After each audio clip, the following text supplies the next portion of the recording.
This. এবারে ফুলই বসিয়ে দিলাম।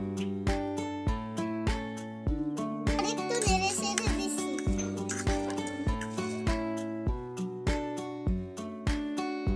আমাদের খিচুড়ির রান্না কেমন হয়েছে বন্ধুরা বলো